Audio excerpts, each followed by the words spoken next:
दुनिया में हर इंसान संस्कार अपने परिवार से ही सीखता है और इंसान को पहले संस्कार अपने माँ से ही मिलता है। लेकिन संस्कार देने वाला ही यदि खुद रास्ता भटक जाए तो क्या होगा। आज की कहानी में एक माँ खुद एक ऐसे सफर पर चल पड़ती है और साथ में ही अपनी बेटी को भी लेकर चलने की कोशिश करती है, जिसके कारण कई लोगों के जीवन पर इसका प्रभाव पड़ता है। नमस्कार, सलाम, सत श्री अकाल। मैं रजनीश और आप देख रहे हैं माही न्यूज। आज की जो सच्ची घटना मैं आपको सुनाने वाला हूँ, दरअसल यह घटना है उत्तर प्रदेश का। उत्तर प्रदेश का एक शहर पड़ता है अलीगढ़ शहर और अलीगढ़ का एक गांव पड़ता है शालपुर। और इसी शालपुर गांव का रहने वाला विजयपाल जो राजमिस्त्री का काम करता है। दरअसल विजयपाल के परिवार में उसकी पत्नी राधा के अलावा 4 बच्चे हैं, जिसमें से सबसे बड़ी बेटी का नाम है पूनम। पूनम जिसकी उम्र है लगभग 19 साल, जो अपने ही इलाके के एक कोचिंग में बच्चों को पढ़ाती है। दरअसल विजयपाल जो मूल रूप से हरियाणा का रहने वाला है और करीब 25 साल पहले उसकी शादी राधा से होती है। राधा जो मूल रूप से उत्तर प्रदेश के जिला गौतम बुद्ध नगर के जेवर कस्बे की रहने वाली है। विजयपाल बड़े खुशहाल तरीके से अपना जीवन व्यतीत करता है। समय के अनुसार उसके 4 बच्चे भी हो जाते हैं, लेकिन विजयपाल के जब 4 बच्चे हो जाते हैं उसके बाद से घर परिवार को चला पाना उसके लिए काफी मुश्किल हो जाता है, क्योंकि विजयपाल की आमदनी बहुत ही कम होती है।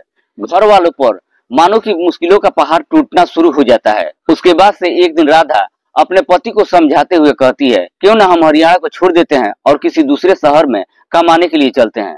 राधा जब इस तरह का सुझाव अपने पति को देती है तो कहीं न कहीं विजयपाल को भी अपनी पत्नी का सुझाव पसंद आ जाता है। उत्तर प्रदेश के अलीगढ़ शहर का रहने वाला अपने एक दोस्त से बातचीत करता है। विजयपाल जब अपने दोस्त से सारी परेशानियों को बताता है तो उसका दोस्त समझाते हुए कहता है कि तुम चाहो तो अलीगढ़ में आ सकते हो, क्योंकि यहाँ पर काम ठीक ठाक चल रहा है। उसके बाद से विजयपाल अपनी पत्नी और सारे बच्चों को लेकर के अलीगढ़ शहर में चला जाता है और फिर अलीगढ़ शहर के ही शालपुर गांव में एक किराए का कमरा ले लेता है और वहीं पर अपने परिवार के साथ रहने लगता है। लेकिन शालपुर गांव में आने के बाद से विजयपाल राजमिस्त्री का काम तो करता ही है, साथ ही साथ ठेकेदारी भी लेना शुरू कर देता है, जिसकी वजह से अब वह ठीक ठाक पैसा भी कमाने लगता है। अपने घर पर कई कई दिनों तक काम के सिलसिले में नहीं आ पाता है। विजयपाल जितना भी पैसा कमाता है बड़ी ही ईमानदारी से सारा पैसा अपनी पत्नी के हाथों में दे देता है, ताकि वह उसके बच्चों की सही तरीके से परवरिश कर सके। इधर पूनम की भी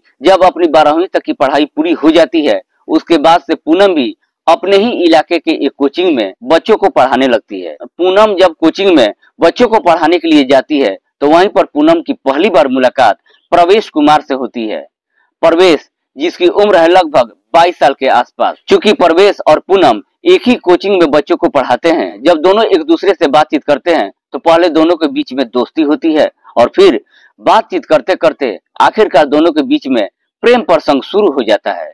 लेकिन जब पूनम का प्रवेश के साथ प्रेम प्रसंग शुरू होता है तो इस बात की जानकारी उसके माता पिता को कभी भी मालूम नहीं चलता है। दरअसल इधर राधा जो शालपुर में अपने बच्चों के साथ रहती है, वहां से उसका मायका मात्र 25 किलोमीटर की दूरी पर होता है। इसलिए अक्सर राधा कभी कभार अपने मायके में भी जाती है और 1-2 दिनों तक वहीं पर ठहरने के बाद वापस अपने बच्चों के पास चली आती है। दरअसल एक दिन पूनम जब कोचिंग से अपने घर पर जाती है तो देखती है कि उस दिन उसके घर पर 2 लोग मौजूद थे, जिनमें से एक का नाम है प्रताप और दूसरा उसी का छोटा भाई है जिसका नाम है सुनील।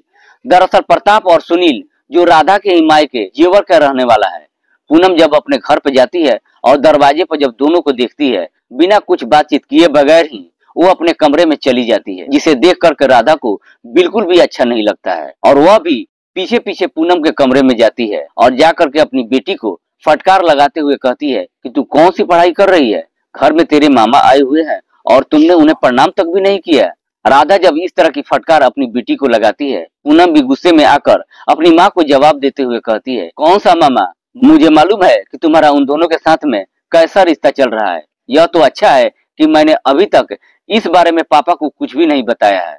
पूनम जैसे ही इस तरह का जवाब देती है, सुन करके राधा गुस्से में आ जाती है और अपनी बेटी को एक जोरदार तमाचा लगा देती है और वहां से बाहर निकल जाती है। दरअसल प्रताप सुनील जो राधा के गांव के रहने वाले थे, राधा उन दोनों को मुंह बोला भाई बुलाती थी, लेकिन हकीकत तो यह था राधा का उन दोनों के ही साथ में प्रेम प्रसंग चल रहा था और इस बात की जानकारी पूनम को भी मालूम चल चुका था। लेकिन प्रताप और सुनील जब पहली बार पूनम को देखते हैं तो पूनम की खूबसूरती को देखकर दोनों की नीयत खराब हो जाती है। हालांकि राधा को यह मालूम होता है कि दोनों की नीयत उसकी बेटी को लेकर ठीक नहीं है, पर बावजूद इसके राधा उन दोनों को रोकने के बजाय आगे बढ़ने की इजाजत दे देती है। दरअसल उसके बाद से प्रताप और सुनील अक्सर राधा के घर पर भी आने जाने लगते हैं, लेकिन बार बार जब राधा के घर पर आने लगते हैं तो एक दिन पूनम अपनी माँ को समझाते हुए कहती है, जो यह तुम्हारा रिश्ता उन दोनों के साथ चल रहा है, घर से बाहर ही ठीक था। अगर यह दोबारा मेरे घर पर आए तो मैं इस बारे में पापा को सब कुछ बता दूंगी। जब राधा इस तरह की बात सुनती है तो राधा यह सारी बातें जा करके प्रताप और सुनील से बता देती है, जिसे सुन करके दोनों ही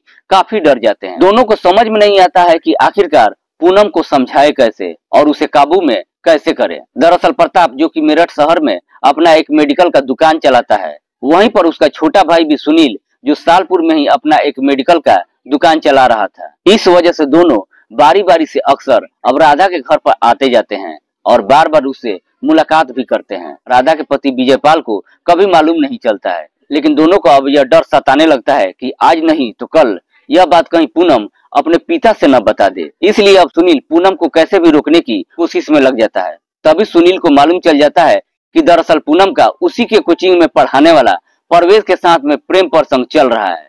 सुनील को जब पूनम की सारी सच्चाई मालूम चल जाता है, उसके बाद से सुनील यह सारी बातें अपने बड़े भाई प्रताप को बता देता है। जब दोनों का यह मालूम चल जाता है तो एक दिन जाकर के परवेश से मुलाकात करते हैं और दोनों ही परवेश को धमकी देते हुए कहते हैं कि तुम मेरी भांजी का पीछा छोड़ दो, और अगर इसके बावजूद भी अगर तुम मेरी भांजी से मुलाकात करोगे तो याद रखना तुम्हारे लिए बहुत बुरा होगा। यह सुन करके परवेश भी एकदम से डर जाता है। इधर अगले दिन पूनम जब कोचिंग में जाती है तो परवेश उसे सारी बात बताता है।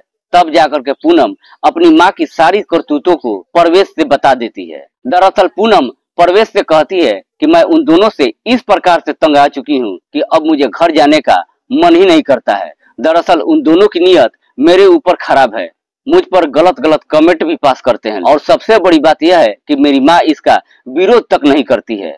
दरअसल एक दिन पूनम जब अपने घर पर जाती है, प्रताप और सुनील जो वहां पर मौजूद थे, पूनम जब अपने कमरे में चली जाती है, उसके बाद से पीछे दोनों पूनम के कमरे में चले जाते हैं और राधा के सामने ही पूनम के साथ हरकत करने की कोशिश करते हैं, लेकिन पूनम इसका जमकर विरोध करती है।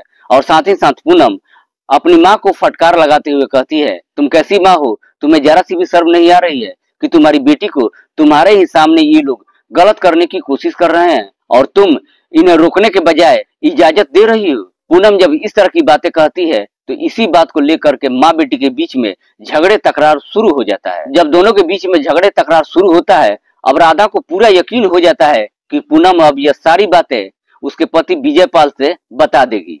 इसलिए राधा प्रताप और सुनील दोनों को समझाते हुए कहती है कि तुम लोगों को जो कुछ करना है जल्दी जल्दी करो, क्योंकि अगर मेरे पति को मालूम चल गया तो मैं तुम लोगों से कभी भी मुलाकात नहीं कर पाऊंगी। इधर पूनम भी जब अगले दिन कोचिंग में जाती है तो परवेश से शिकायत करते हुए कहती है कि तुम्हें जो कुछ भी करना है जल्दी से करो, वरना वो दोनों मुझे कहीं का नहीं छोड़ेंगे। जब इस तरह की बातें कहती है तो परवेश को भी अब समझ में आ जाता है कि प्रताप और सुनील सुधरने वाले नहीं है। गुस्से में आकर के परवेश इन दोनों को इस दुनिया से हटाने का तय कर देता है और फिर इन दोनों को इस दुनिया से हटाने के लिए एक प्लान बनाता है। लेकिन सबसे बड़ी बात कि परवेश इस प्लान के बारे में पूनम से कुछ भी नहीं बताता है और आखिरकार 28 अप्रैल को सुबह के करीब 4 बजे के आसपास सालपुर सुनील के घर पर पहुंच जाता है। जाकर के दरवाजे पर जब बेल बजाता है, सुनील जब आकर के दरवाजा खोलता है और अपने सामने जब परवेश को देखता है तो उसके होश ही उड़ जाता है। सुनील इस प्रकार से डर जाता है कि डर के मारे घर के अंदर भागने की कोशिश करता है, पर इससे पहले कि सुनील भाग पाता, परवेश उस पर गोली चला देता है, जिसकी वजह से सुनील वहीं पर गिर जाता है। लेकिन गोली चलने की आवाज जब आस पड़ोस के लोग सुनते हैं तो कुछ लोग अपने घरों से बाहर निकलते हैं, लेकिन इससे पहले कि पड़ोसी अपने घर से निकल पाते, परवेश वहां से फरार हो जाता है और वहां से भागकर कहीं और नहीं जाता है बल्कि सीधे राधा के घर पर पहुंच जाता है। दरअसल परवेश को यह पहले से ही मालूम चल चुका था कि प्रताप आज रात को राधा से मिलने के लिए उसके घर पर आया था और रात में घर पर ही ठहरा हुआ है। वहां से सीधे जब राधा के घर पर पहुंचता है तो देखता है कि घर के आंगन में दोनों सो रहे हैं। सोते वक्त ही प्रताप और राधा पर परवेश गोली चला देता है, जिसकी वजह से घटनास्थल पर ही प्रताप और राधा दोनों ही इस दुनिया को छोड़कर हमेशा हमेशा के लिए चले जाते हैं। उसके बाद से परवेश वहां से फरार नहीं होता है, बल्कि सीधे नजदीकी थाने में जाता है और पुलिस वालों से कहता है, साहब मैंने एक दो नहीं बल्कि 3 लोगों को इस दुनिया से हमेशा हमेशा के लिए हटा दिया है।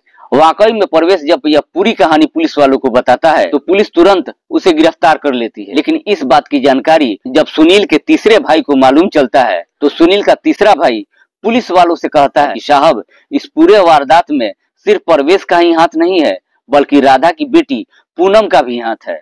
सुनील के भाई के ही बयान पर पुलिस पूनम को भी गिरफ्तार कर लेती है, पर पुलिस जब पूनम से पूछताछ करती है तो पूनम पुलिस वालों को एक ही जवाब देती है कि साहब इस बारे में मुझे कुछ भी नहीं मालूम है।